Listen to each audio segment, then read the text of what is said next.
नमस्कार, मेरा नाम डॉक्टर कदम मित्तल है। मैं नेफ्रोलॉजिस्ट यानी गुर्दा रोग विशेषज्ञ हूँ। आज इस सेशन में हम बात करेंगे पैरों में सूजन यानी पेडल एडिमा के बारे में। जब हम स्वेलिंग की बात करते हैं यानी सूजन की बात करते हैं तो किसी भी बॉडी के टिश्यू में अगर सूजन आ रही है तो उसके कई कारण हो सकते हैं।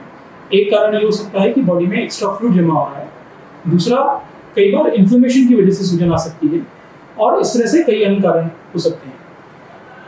जब हम पेडल एडिमा की पर्टिकुलरली बात करते हैं तो पैरों में सूजन के जो कॉमन कारण होते हैं उनमें जैसे जो फ्लूइड एक्युमुलेशन वाले कारण हैं, जिसमें किडनी की बीमारी कॉमन परेशानी है, लिवर की परेशानी जैसे सिरोसिस जिसको बोलते हैं, और हार्ट से संबंधित बीमारियां जिसको कंजेस्टिव हार्ट फेलियर बोलते हैं। इन पेशेंट्स में जो बॉडी का फ्लूइड है वो एक्स्ट्रा होने लगता है और वो नीचे पैरों में जमा होने लगता है।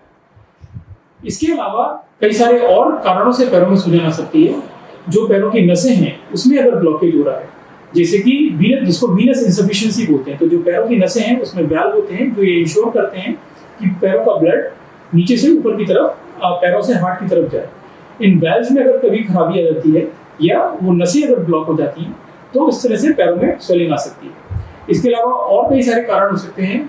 फॉर एग्जाम्पल जैसे गठिया की बीमारी, उसमें कई बार पैरों में स्वेलिंग आ सकती है।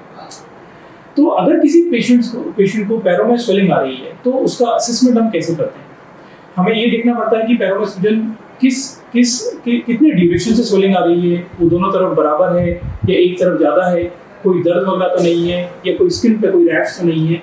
इसके साथ साथ पेशेंट को कोई और दिक्कत तो नहीं हो रही है जैसे सांस का चढ़ना या पेट का फूलना, या उसको स्वेलिंग केवल पैरों में है या पूरे शरीर पर है। तो इस तरह से एक बेसिक असेसमेंट लेते हैं कि क्या पोटेंशियल परेशानी हो सकती है पेशेंट को, और उसके बाद पेशेंट को एग्जामिनेशन करके इसी असेसमेंट को और पक्का करते हैं। इसके अलावा ब्लड और यूरिन के टेस्ट हैं। कई पेशेंट्स में स्पेशल टेस्ट होते हैं जैसे पेट का अल्ट्रासाउंड, लिवर की बीमारी को पता करने के लिए, हार्ट से रिलेटेड टेस्ट जैसे इको वगैरह, उनसे हम एक असेसमेंट कर सकते हैं कि स्वेलिंग का कारण क्या हो सकता है। एक बार जब हमें स्वेलिंग का कारण हमें पक्का कर लेते हैं तो फिर आता है ट्रीटमेंट की बात। तो जो ट्रीटमेंट है वो अगेन इस बात पर निर्भर करेगा कि सूजन का कारण क्या है। जैसे मैंने अभी बताया कि पैरों में स्वेलिंग का कॉमन कारण किडनी से रिलेटेड या लिवर से रिलेटेड या कार्डियक प्रॉब्लम हो सकती है। इन सारे कारणों में कुछ दवाइयां दी जाती हैं जो कि स्वेलिंग को कम कर सकती हैं, जिनको डायूरेटिक्स बोलते हैं, जो बॉडी में पानी की मात्रा को कम करती हैं।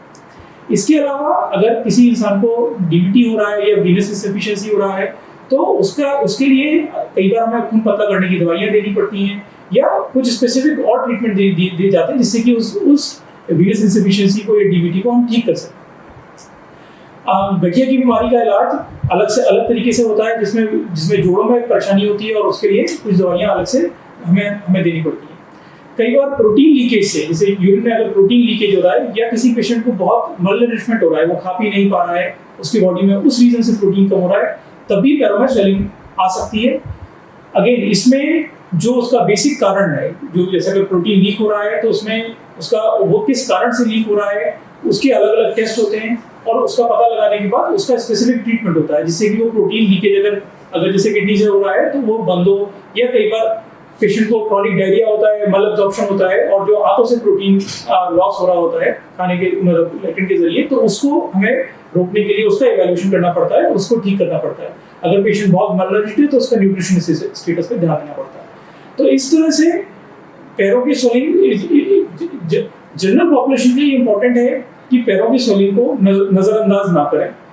ये एक अंडरलाइंग प्रॉब्लम का मार्कर हो सकती है। अगर आपको लग रहा है कि आपके पैरों में सूजन आ रही है तो उसका डॉक्टर को दिखाना जरूरी है, उसका असेसमेंट करना जरूरी है कि उसमें अंडरलाइंग प्रॉब्लम क्या है। और कई बार माइनर परेशानियों से भी पैरों में स्वेलिंग आ सकती है, बट कई बार अंडरलाइंग सीरियस परेशानियां भी हो सकती हैं जो कि जिसकी वजह से स्वेलिंग आ सकती है। तो इसका एक प्रॉपर इवैल्यूएशन होना जरूरी है और काफी सारे पेशेंट्स में ट्रीटमेंट से ये स्वेलिंग में इंप्रूवमेंट लाया जा सकता है। जो अंडरलाइंग प्रॉब्लम है उसको आइडेंटिफाई करके उसको ट्रीट किया जा सकता है। Thank you.